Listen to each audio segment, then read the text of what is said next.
देखिए कि जिस प्रकार की घोर अनियमितताएं इस लिकर पॉलिसी में की गई, जिस तरह से जनता की गाढ़ी कमाई को भ्रष्टाचार में डुबो दिया गया, जिस तरीके से सभी नियम और कायदे कानूनों को ताक पे रख दिया गया, लाइसेंस बांट दिए गए, कमीशन को बढ़ा दिया गया, खुदरा जो रिटेल शॉप्स थी वो बढ़ा दी गई, जो मानक थे बीआईएस के उनका पालन नहीं किया गया। ये सारे के सारे विषय जो लगातार एक लंबी रिपोर्ट है सीएजी की इसमें आई है। और अभी तो जो सरकारी अधिकारी हैं उनके पास 1 महीने का समय सभापति जी ने दिया है, उस पर उनकी टिप्पणी आएंगी। इसके बाद पीएसी में ये पूरा विषय जाएगा और निश्चित रूप से दिल्ली के जनता के साथ जो बड़ा भ्रष्टाचार हुआ है, जिस प्रकार से घोर अनियमितताएं हुई हैं और अपने आप को पारदर्शी कहने वाली पार्टी जिसने दिल्ली के लोगों के साथ धोखा किया, बड़ा भ्रष्टाचार किया, तो निश्चित रूप से एक एक पैसा दिल्ली के लोगों का वापस आने की अब तैयारी है। एक और सीएजी रिपोर्ट करेंगे विधानसभा में। बिल्कुल, जिस प्रकार से देखिए इस सरकार की सबसे बड़ी चीज क्या थी, सरकार नाम की कोई चीज ही नहीं थी। This was a first government which is without governance at all.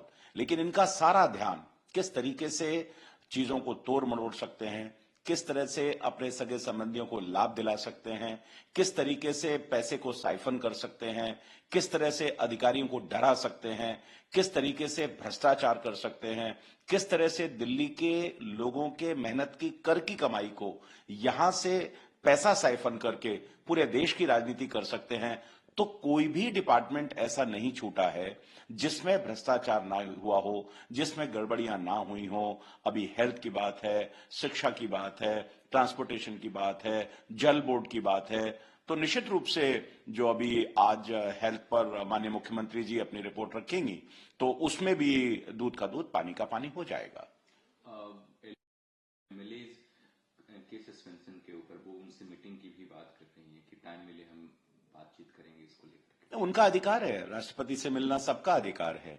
लेकिन मैं उनसे प्रश्न पूछना चाहता हूं कि 11 साल आपने संविधान के कायदे कानूनों का, नियमों का, मर्यादाओं को तार तार किया। आपने प्रश्नकाल नहीं होने दिया, आपने तमाम तरह की अराजकता की, आपने भारतीय जनता पार्टी के जो एमएलए थे, विपक्ष थी, उसकी आवाज को दबा करके रखा। जब आपके मन में आया तब आपने हाउस को बुलाया, जब आपके मन में आया आपने हाउस से उठा करके फेंक दिया। ये जो अब सदन है, ये संविधान के तहत चलने वाला सदन है। प्रधानमंत्री मोदी जी ने जो हम सब लोगों को शिक्षा दी है, वो संविधान के जो नियम और कायदे कानून है उसके हिसाब से सदन चलेगा। आप मुझे बताइए, हमारे उपराज्यपाल जी का अभिभाषण है और उस अभिभाषण में उसमें हर सदस्य को अपना कैसा आचार व्यवहार रखना है, उसकी एक मर्यादाएं हैं, उसके नियम और कायदे कानून हैं। आपके पास बोलने का समय है, लेकिन आप कोई बात सेंसलेस नहीं करके आप वहां पर नारेबाजी करें, वहां अमर्यादित भाषा का प्रयोग करें, आप वहां असंसदीय भाषा का प्रयोग करें, तो निश्चित रूप से ये सभापति को अधिकार है कि वो सदस्य को बाहर कर सकते हैं। और कहां तक बाहर कर सकते हैं, ये सब कुछ संविधान के नियमों के अनुरूप ही है। उनका अधिकार है, वो राष्ट्रपति के पास जाएं, अपनी बात रखें, हम थोड़ी रोक रहे हैं उनको। आरोप लगाया विपक्ष के ऊपर कि विपक्ष एक भी मौका महाकुंभ को बदनाम करने का, उनकी व्यवस्थाओं पे सवाल उठाने का एक भी मौका नहीं छोड़ा। वो काठमांडू तक की वीडियो को सर्कुलेट किया ताकि महाकुंभ को बदनाम किया जा सके। मौनी अमावस्या के दिन लगभग 8 करोड़ श्रद्धालु प्रयागराज में थे।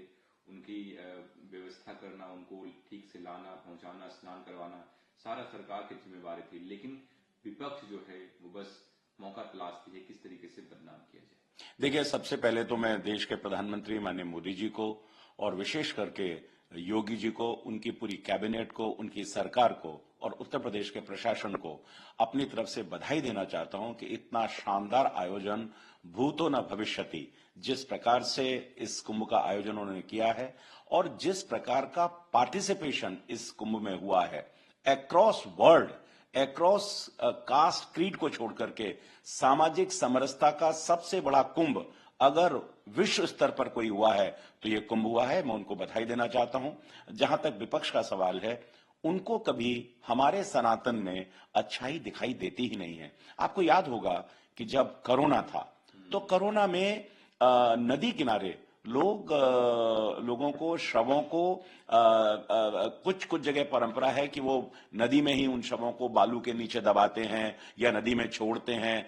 उन दृश्यों को भी किस तरीके से उत्तर प्रदेश सरकार के खिलाफ दिखाया था, ये वैसी ही मानसिकता है। इस मानसिकता में फेक वीडियो चलवाना, कहीं दूसरी जगह के वीडियो चलाना, और किस तरह से आप सनातन को बदनाम कर सकते हैं, किस तरह से हिंदू धर्म को आप बदनाम कर सकते हैं, किस तरह से जो हिंदू धर्म की आस्थाएं लगातार युवाओं में बढ़ रही हैं, कलाकारों में बढ़ रही हैं, साहित्यकारों में बढ़ रही हैं, महिलाओं में बढ़ रही हैं, पूरे देश में बढ़ रही हैं, पूरे विश्व में बढ़ रही हैं, वो उनसे बर्दाश्त नहीं होता।